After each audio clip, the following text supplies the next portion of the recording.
కొంచెం చింతపండు ఇలా ఉడికించి ఉంచుకోవాలి. ఒక గ్లాస్ వాటర్ వేసుకొని ఒక 50 గ్రాముల చింతపండు ఉంటుంది. ఇవేమో 1/2 కిలోకి తక్కువ ఉసిరికాయలు. ఇవి ఇలా చిటపట్లు ఆడడం తగ్గాయి కాబట్టి స్టవ్ ఆఫ్ చేసేసి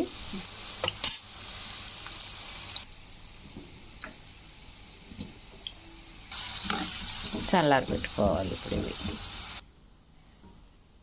ఇది ఎక్కువ పచ్చడి అయితే కాయలుగా పట్టచ్చు. అయితే కొద్దిగా పచ్చడిని ఇలా విడదీస్తున్నాను. విడదీసి తొనలుగా చేసి దీన్ని పచ్చడి కలుపుతున్నాను. ఫ్రై చేసిన ఉసిరికాయలను ఇలా ముక్కలుగా ఒలుచుకొని ఇది ఉడికించిన చింతపండు 50 గ్రామ్స్ ఇది. ఇవి 1/2 కిలో కంటే ఎక్కువ ఉసిరికాయలు. ఇప్పుడు కొంచెం పసుపు పెడుతుంటే పసుపు కారం మనకి సరిపడినంత కారం వేసుకోవాలి. సాల్ట్ కూడాను అంతే.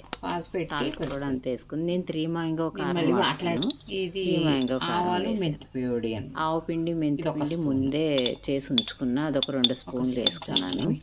కొద్దిగా పచ్చడి కాబట్టి ఉసిరికాయతో నిలవ పచ్చడి బాగా కలిపి పెట్టుకొని ఇప్పుడు అంతా బాగా కలుపుకొని తాలింపు వేసుకోవాలి.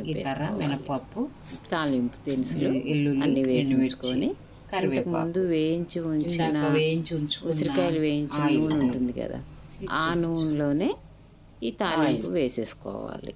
ఈ ఆయిల్ని వేడి చేసుకొని తాలింపు వేసుకోవాలి. 1 స్పూను సాల్ట్, ఇందాక వేసిన సాల్ట్ సరిపోలేదని ఇంకొక స్పూన్ సాల్ట్ కలిపిన ఆయిల్ కాబట్టి పర్వాలేదు.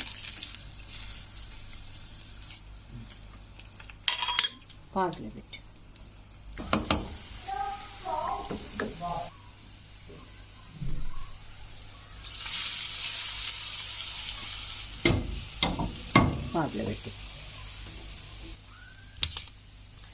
ఇదో బాటిల్లో పెట్టి ఫ్రిడ్జ్లో పెట్టి ఉంచుకుంటే చాలా రోజులు నిల్వ ఉంటుంది.